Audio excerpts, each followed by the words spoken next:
yoka mangobasalaka soki okomi kuluna il faut ça la partie bazwi makila ya nyau wana batiango na bakopo to na bavere to na bassin tala makila nyau ebele après bazwi masango babengaka agene basangisi yango na kina meli makila nyau azaka na rage nyau azali nyama oyo bandoki bautilisaka mingi yango moni ntango bakata bato sans pitié bazala soni te ke o mama mokolo ata boyeba ene na kati ya kokata yo boyeba ngo ke kuluna c'est une grande armée ti tokóma ba 2030 ville oyo tozwa baproblème mpona bano ya kuluna te na l'état congolais la responsabilité oyo bapaye eza infiltré mais infiltration il y a des kuluna bakuluna bana batelefone andro infiltré bayeba kota mpe na nzela bakuluna wana lelo tokosuka wa c'est une grande armée ce kuluna là na ville la Gombe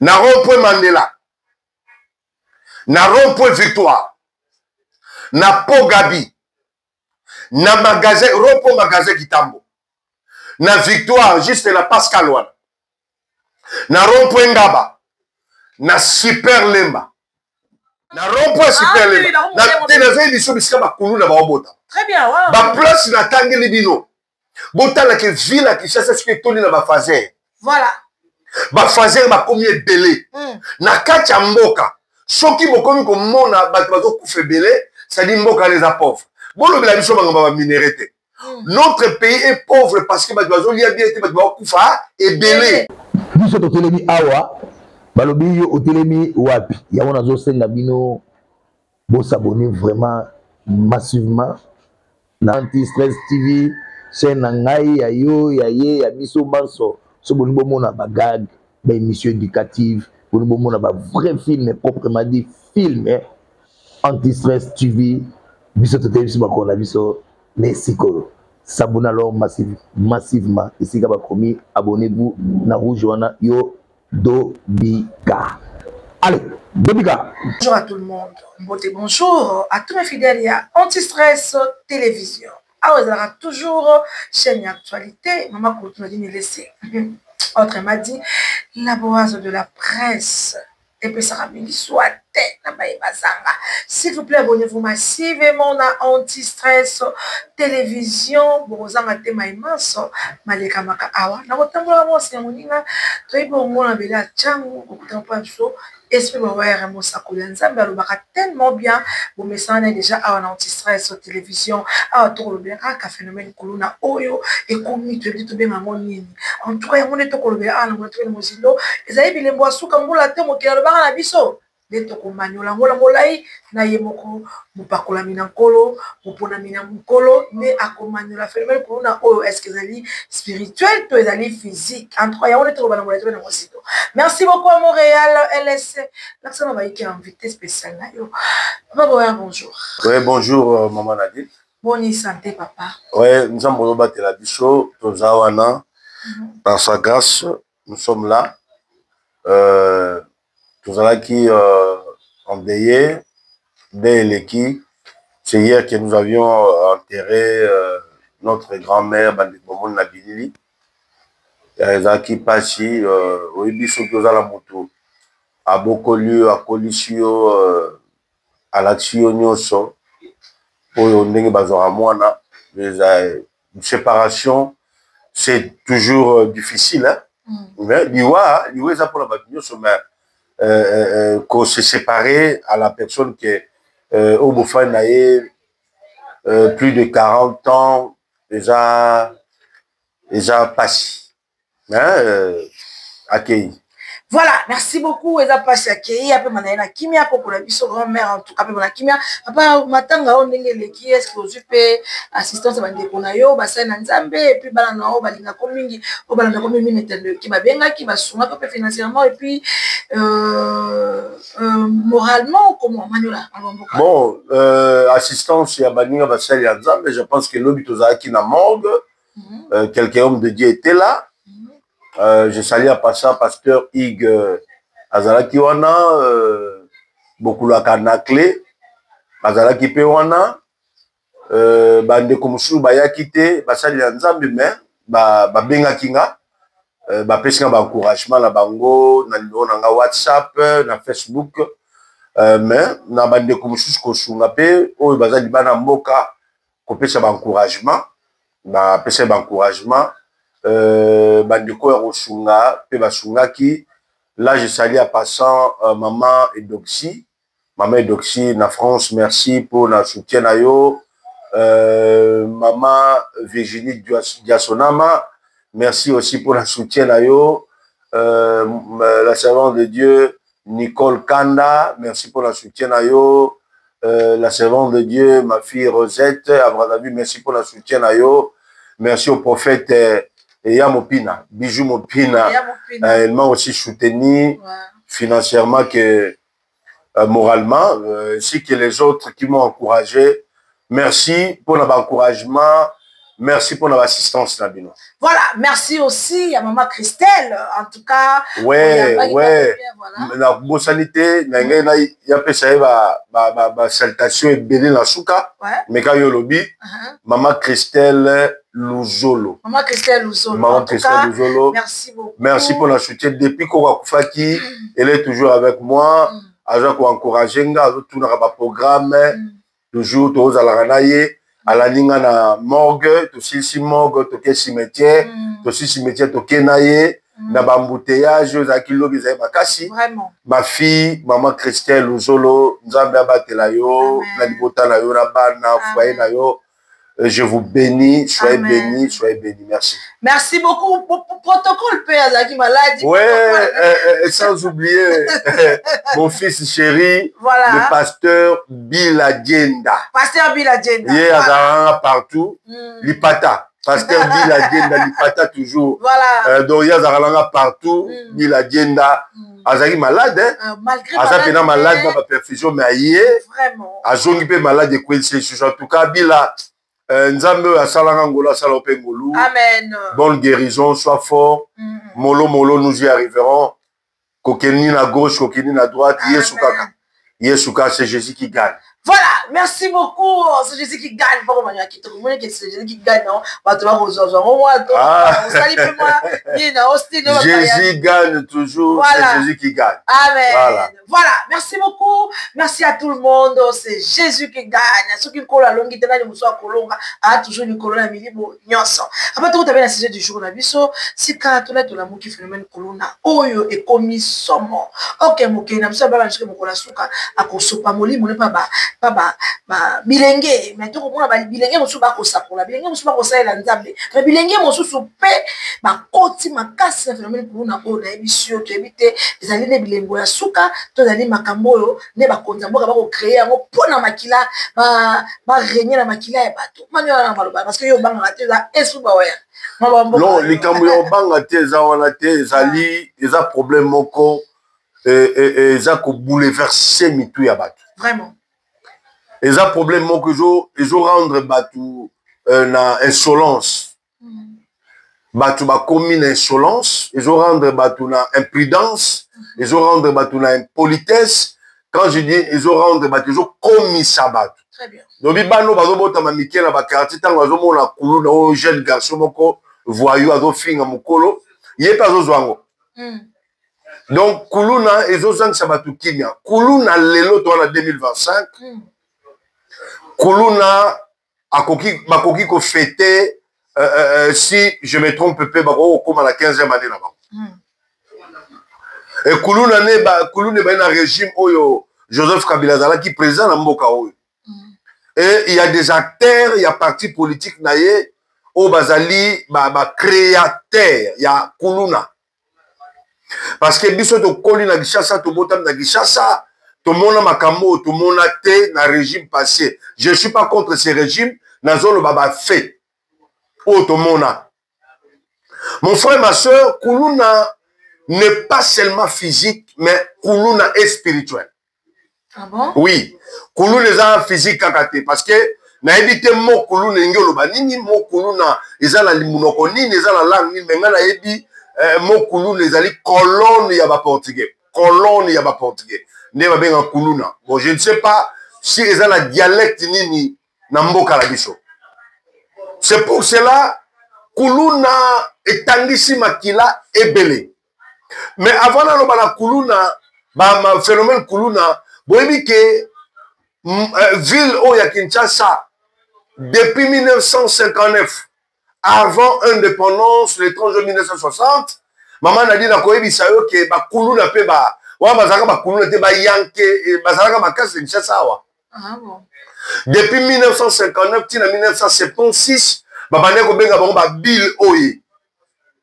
Babane ko opérer na ville à Kinshasa. Bato ba mais selon l'histoire voilà. Na botamite mais na lobeta lisolo. Ah OK. Hein? Professeur attention histoire ya Napoléon. Attention histoire ya Magellan a fait le tour du monde. Attention histoire ya Diego Kao la classe. Ça l'a raté. Voilà. Donc c'est ça. Et il faut imaginer je suis historien de formation. Ouais. J'ai fait l'histoire. Donc ma recherche on a ezali. Donc c'est-à-dire que Bill Oye, un groupe moko boya ba voyou, donc ça dit bazolonga par exemple qui tambo magasin, bazako opérer même dans Massila, même dans Djili. Bakoya commune à Kinshasa, bazay partout dans la ville de Kinshasa. Mais tout le monde qui à l'époque là implication, il y a père moko boazala qui père catholique, bano bengaye père de l'Aé, donc père Bifalo. Père Bifalo nde azali fondateur, il y a FC Renaissance. Oebota Vitana Imana. Père Bifalo. Père Bifalo. Ah, ok. Donc, il y a qui fondateur Nango, paye Moutou à côté qui va jeune belé, à l'ongole bangona qui banditisme, à l'ongole bangona qui délécat, à côté bangona yé kola misala, ma boko, Missou baza ba musicien lelo, Missou baza ba joueur. Mais Père Bifalo, né bango wanande tobengi Tata Raphaël, parce que c'est un père catholique. Maintenant, Kuluna, c'est un esprit. Esprit Kuluna, c'est pour détruire la dégénération future. L'État n'a pas se rendre compte de Makambezo Salama. Parce que, Nyoka bota Nyoka. Kuluna zobota Kuluna. Azo créé ma génération. Il faut l'État apprendre ma disposition, mais l'État doit prendre ma disposition. Mouton bâti le ministère des Affaires sociales, a aussi les côté pour détourner ma bon. Les politiciens congolais sont là toujours pour détourner de l'argent, mais ils ont pensé que génération ni ils ont tika la moka.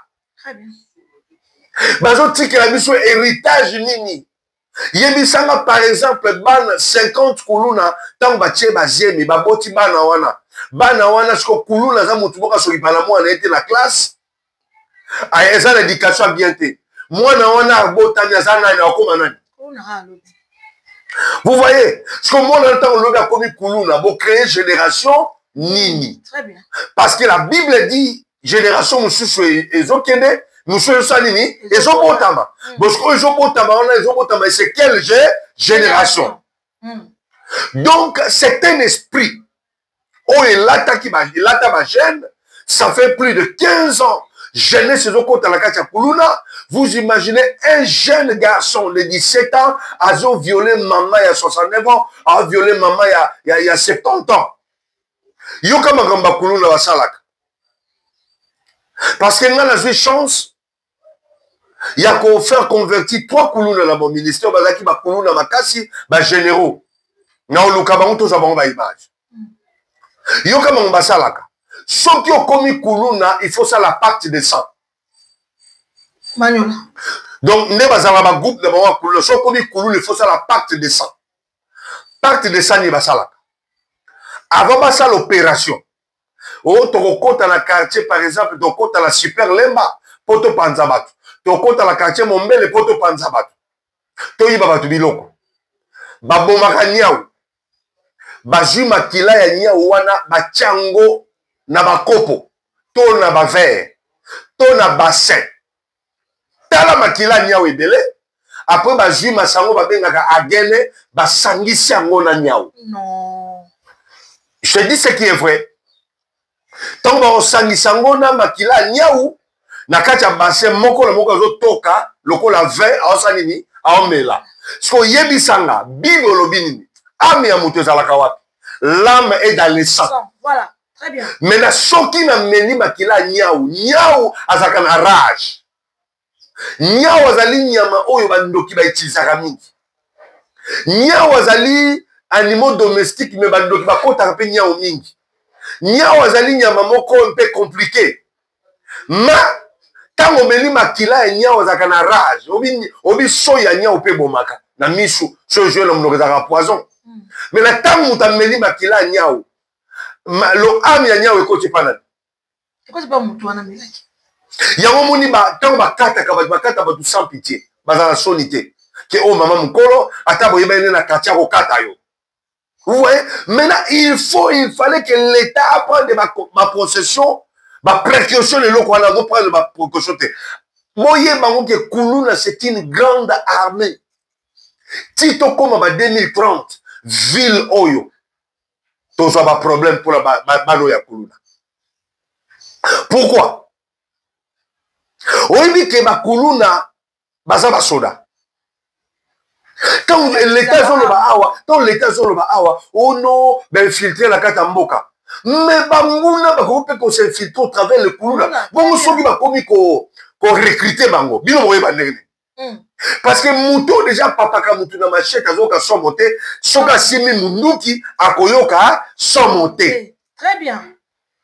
La responsabilité dans l'État congolais. La responsabilité. On va faire payer les infiltrés. Mais infiltration, il y a des Kuluna. Bah, Kuluna, bah, téléphone Android. Mais la chose qui va infiltrer, bah, il va taper dans la Kuluna. C'est une grande armée, ce Kuluna-là. Il y a un sengi dans le service intelligence. Le service intelligence, nous sommes à la biso. Na sengi na la police, na sengi na demiap, na sengi na ANER, na sengi na même na ministère des Affaires sociales, n'habite les autres la nini. Batala likambo ya bakuluna. Bazwa ba disposition. Parce que maman Nadine, kuluna isa partout dans la ville de Kinshasa. Très bien. Yoka ba site o bakuluna bazali. Bakuluna bazobotama. Na ina kota sikomo comprendre bakuluna ne bazobotama. Soko qui est na avenue de la justice na ville la Gombe. Na rond-point Mandela. Na rond-point Victoire.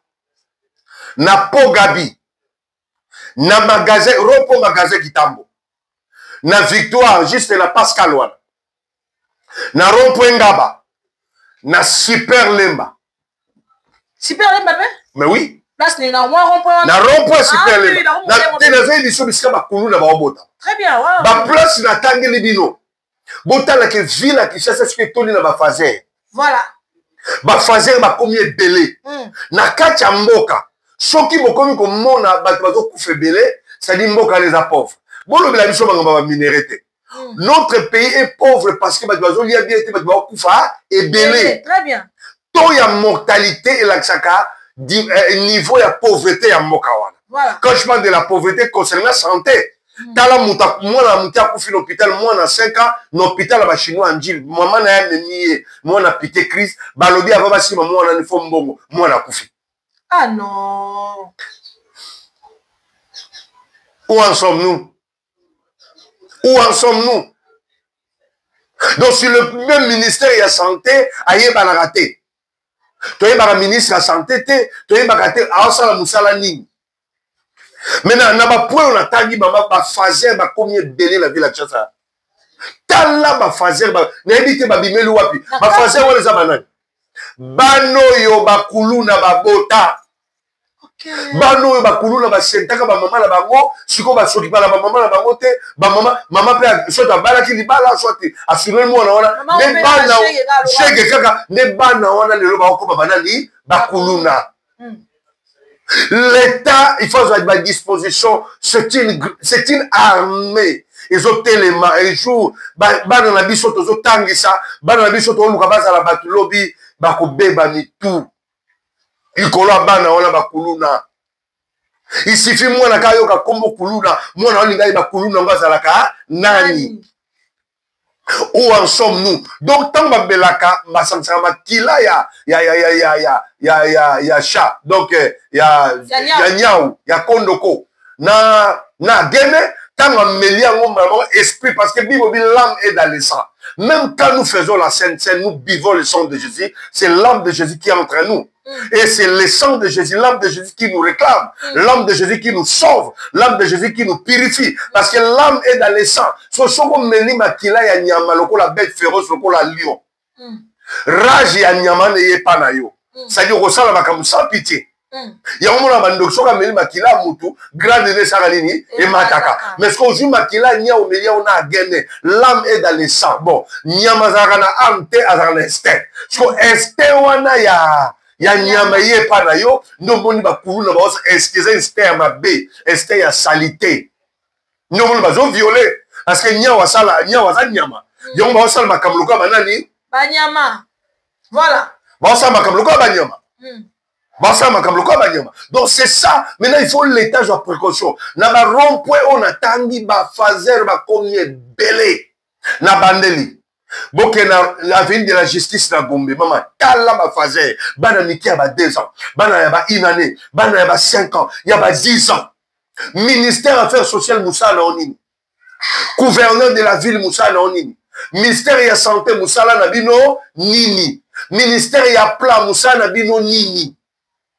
OK, chouchou la rompo Mandela ba fazer, bana ba okola kawa. Ozu chouchou rompo Victoire, pour Gabi. On peut magasin qui tabona Pascal n'a parlé même pas. Na se ya ba sorte moutonyo sur ma fazer ba komola la wana ba fazer donc même na ba passerelle à l'icolo. Passerelle au ezali 13e rue hein. Oui. Oui. So aujourd'hui passerelle il y a 13e rue. Aujourd'hui passerelle il y a Bitabé. Il y a marché Liberté. Kuna 19 ko lekate. Ba okaleo. Où en sommes-nous? Donc il n'y a pas suivi. Maintenant, ils ont préparé ma génération. Voilà maintenant la situation, le pays, Otozanango. Les Koulouna, c'est un système diabolique. Les Koulouna, c'est un système spirituel, une puissance négative. C'est pour détruire les générations. Nakatia ville, nakatia pays, nakatia famille. Ceux qui gênent ces arts au Tengama, famille on est dans le Kumute. Et Mboka la biso gênent ces arts au Sanini, il y a au Tengama. Le Kum Mboka Moezala, les athées. Maintenant, ceux qui nakatia pays, basi baza toujours violé, bazo violé basi na Est. Gloire à Dieu, guerre en ça, bazo violé basi awa. Donc il y a aussi la guerre interne des Koulouna. Les Koulouna sont mandatés par le monde des ténèbres au travers des politiciens qui ont déstabilisé le Mboka. Maintenant, depuis Kala. Moun mama problème tout ça là. Maintenant, si on a Mobutu à longa qui époque on a longa qui va bili oye. À longa qui bango. Tous par exemple Bouddha na walashi. Mobutu à longa bango. Ba sasé à ma cache à ville ça. Ba ne ko fanda wapi. Ba zai bana non. Walashi entre Bouddha azaki mwana ya ado fanda na Kaluka. Mais on Kaluka avec ça la désordre na jili. Alors on Kaluka avec tiki nkole. Matiki quartier kimia. Matiki quartier kimia. Voilà. Mais Mobutu c'est ça Bouddha na walashi. Je suis sur Angwalima. Gloire à Dieu na mona Angwalima. Na ngina ko tala ba prisonnier. Angwalima ne ba non azala non Angwalima azala ki bandi na villa wa Kinshasa ndiko sakate. Peso abenga Angwalima ba finga makasi. Ba finga za ko finga. Parce que ba finga moi moi so ndumba begeta Angwalima. Kasi Angwalima za muto babeti assassin. OK. Bon, ngata lo côté ya ba prisonnier na Lusum na prison Lusum na senga kinzela. Na autorisation là na kota ni la mona Angwalima. Na tele le so akufi to za na bomo. Ezali na 2009 ou 2010 na ngina hôtel la prison Lusum.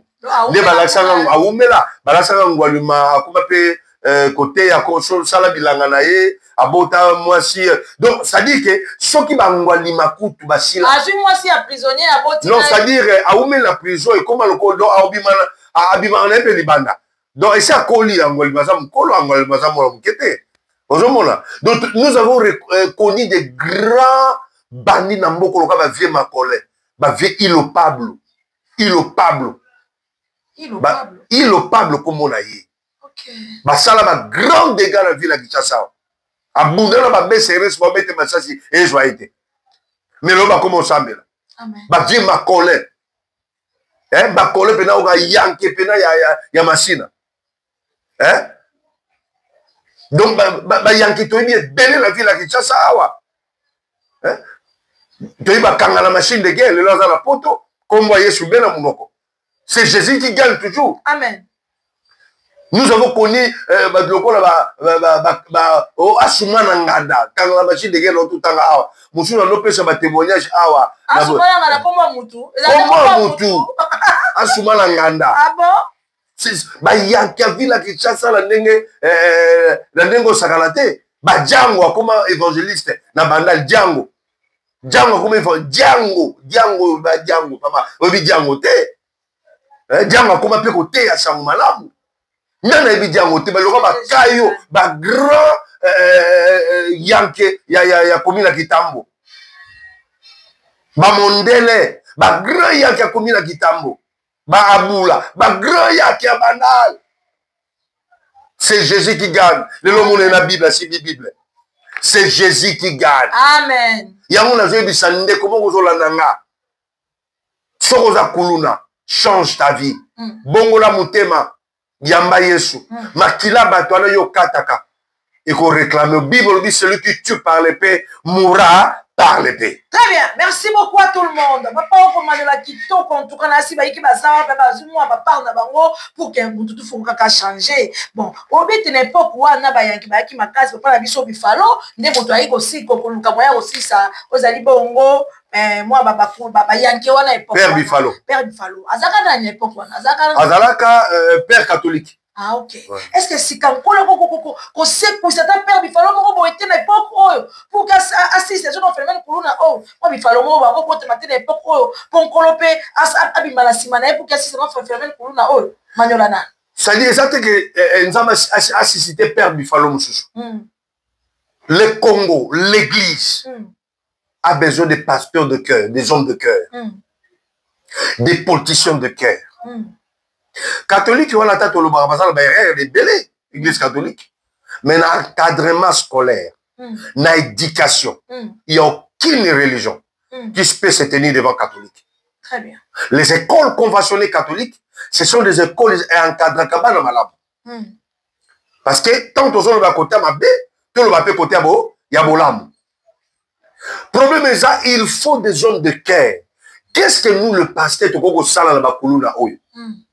Et ça, quand il est évangélisons. Faisons des croisades d'évangélisation. Pasteur Anthony qui a là dans l'Andil, Asanini. Confiance à la qui entre bana quartier, trois bana quartier, quatre makulu babunaka.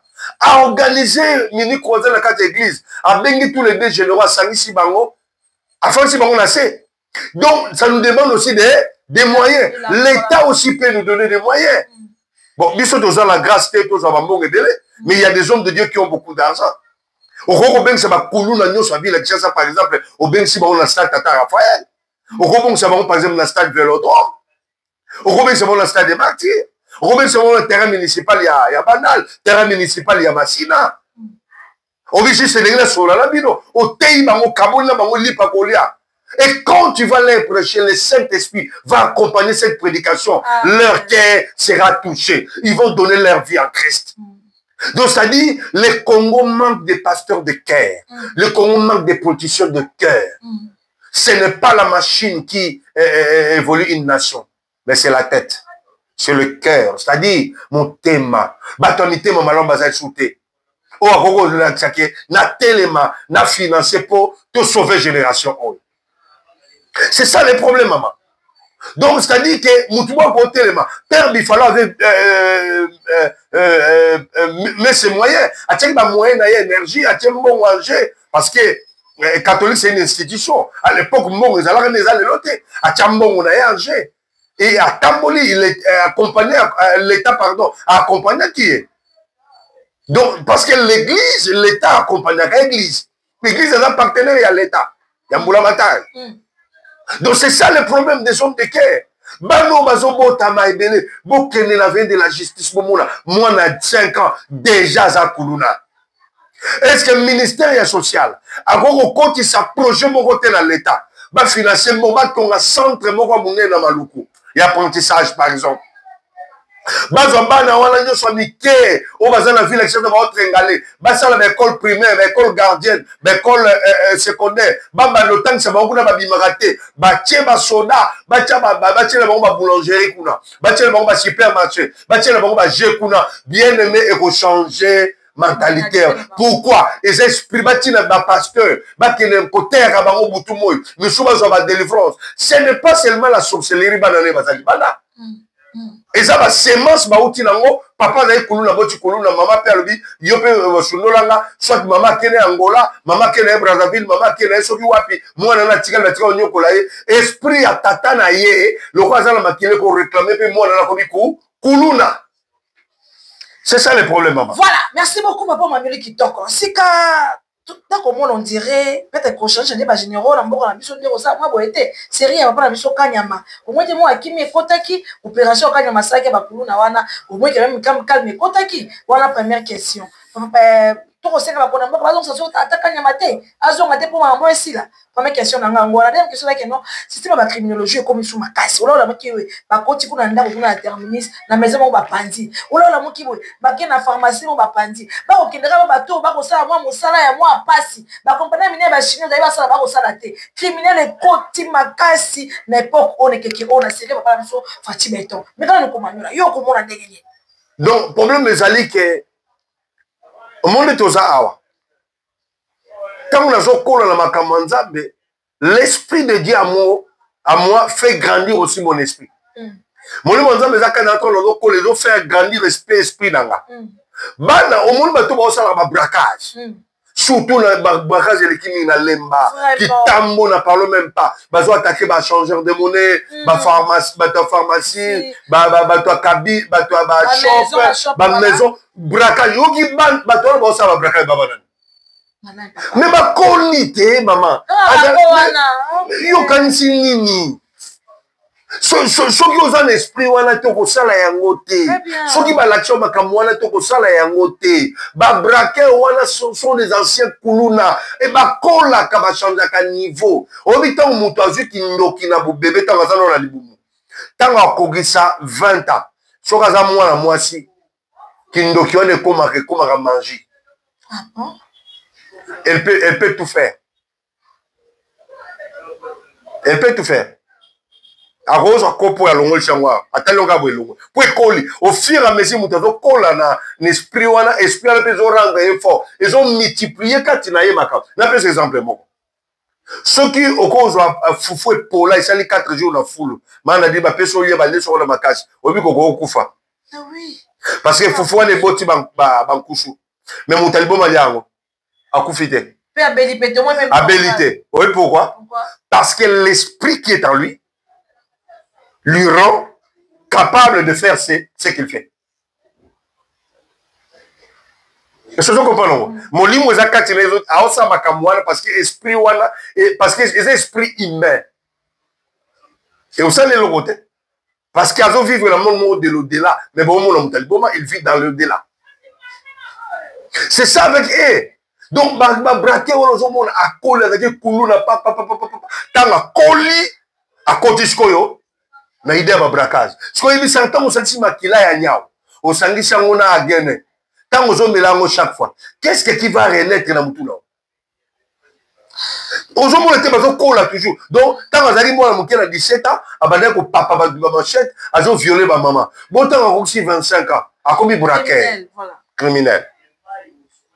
Oh, bah, quand il a mon image super les morts. C'est un jeune. C'est un jeune. Mais oui, c'est un jeune. Ça dit, ce qu'on l'a lié bien. Ce qu'on l'a lié bien, Makila Wanezali. Kuluna, Akolinango, Bamessa Nango et Lobela et l'autre côté. C'est ça le problème. Mais on peut le convoquer le Kamouya général et Kanyama. Et l'autre, policier, la biso, là, tu as armé, régime échangeaka. Au moment où dans le secteur, il y a ville, côté à sécurité. Mais il y a aussi des bavures à ça là qui a mabé. Mais c'est difficile de reconduire. C'est difficile de reconduire. Parce que tant au régime échangé, attention. Au lieu de général Kanyama, il a fait son temps. Nous demandons aussi, Namalamo Yasalaki. kosilisa kuluna. Le général actuel aussi, il fasse ça la paix en auto. C'est une aïe. Ala na lokolo wana. Yami balé, les hommes de Dieu doivent être des hommes de cœur. Tout ça là, d'activité, parce que les lots croisés d'évangélisation à la rajouter. Na croisade d'évangélisation des salariés qui est dans l'évangélisation, na ba croisade d'évangélisation, batalo lengo ba bon la mitema. Mais tellement ça ma chouchouté, c'est ça le problème. Voilà. Le Congo a besoin des hommes de Dieu de cœur, des politiciens de cœur, de prêtres de cœur. On va aussi les salikam, on va mettre en haut, voilà, merci beaucoup à tout le monde. En tout cas, pardon. Télévision et radio, s'il vous plaît, vous continuez toujours à s'abonner. Choisir le rôle de la Sika. Oh, dans le cas où pas mater au intéressé, au télémi, au tali, au tabiti, en place au les cabouilles. Et si vous abonnez, vous allez au dobi qui et ça, vraiment grande dame. Au but qu'on dobi quand on va rester à Sika, on va casser maman a dit, qu'on dobi quand on va aller pour vraiment. On a l'année malobaya modete, on a ya modèle de ça, biso ma dobika, dobika. Oh, modéro. Voilà. Voilà. Merci papa Toshite, il était en général, avant de m'en ça était en général, puis alors ça non plus dans ma bible ni livre parce que de moi. Ouais, nous continuons toujours on ça la demande pour le soutien à livre Oyo. Mama bakulu no tolobil a pe na katiza ba bingo la guerre des intelligences. Intelligence ni zo sala la kuluna mutu. Asangisa makila ya nyau na gene. C'est l'intelligence diabolique. Il y a un livre Oyo, la guerre des intelligences. Nous demandons votre soutien pour Tobi Misayango, votre argent, votre soutien. Tu auras besoin, Tobi Misa, plus de 1000 livres Oyo na édition. Merci. Voilà, merci beaucoup papa. Moi, dédicace. Ouais. En général, parce que tu le déjà. Merci beaucoup, Nayo, Maman Nadine. Merci, papa. Merci pour la Royambanga. Merci la bande Konyo sur l'assistant Ibiso. Courage na famille, Boer Mobimba. Na Pessimbote, na papa la place Azali, na Brazzaville. Oui, papa s'est rétabli. Mote la Binonyoso. Bande to pesa Mote le Bosso. To bande maman juste. Oui. Maman. Christelle Luzolo, maman Christelle Luzolo. Maman Christelle Luzolo, maman Salinga Mukamatanga, Tabaya Baramoto. Maman Christelle Luzolo, vraiment. Transport à kilo Salinga. Merci, maman Christelle Luzolo. Na Pessimbote na la servante de Dieu Nicole Kanda. Maman Virginie. Maman Virginie. Maman Virginie. Balingyo Minge pa ya maman Nadine. Voilà. Maman Virginie Diasona en Allemagne. Maman Tati Chacha na France. La Bossanité, Sœur Félie, la France, mon fils Newton, Jésus te guérira. Ouais, la communauté Rosette. Dans la prophétesse Rosette. Ada servante de Dieu. Servante de Dieu. Maman Rosette, servante de Dieu. Voilà. Donc, maman Edoxy aussi. La France là-bas, la Nyon Souzama Bate la Bino. La Lingi Bino, Mingi, Kilianza Meza Mabota la Bino. Ce qui est sur Zongité, Tokuta le Chouchou Mbalo. Merci beaucoup, c'est Jésus qui gagne toujours. C'est Jésus qui gagne. Jésus gagne toujours. Amen. Merci beaucoup à mon anti-stress, JMK, Jean-Marie Cadil Paris. Je te fais de gros bisous. Merci à tous mes fidèles. On va à la grande dame. Maman Koutouna Dine laissé autre, elle m'a dit la boise de la presse. Et puis ça va Mingizoate. Nabaïbazanga. S'il vous plaît, abonnez-vous massivement. Minga Kolbe, merci Mangunga. Télévision et la radio. Tout le monde a embarrassima. Allez. Bisous, bye. Biso to telemi awa balobi yo otelemi wapi ya wana zo senga bino bo s'abonner vraiment massivement na Anti-Stress TV chaîne na ngai ya yo ya ye ya biso banso so boni bo mona ba gag ba émission éducative boni bo mona ba vrai film proprement dit film Anti-Stress TV biso to telemi ba kona biso mesiko. S'abonnez alors massivement. Ici, abonnez-vous na rouge wana yo Dobika. Allez, Dobika.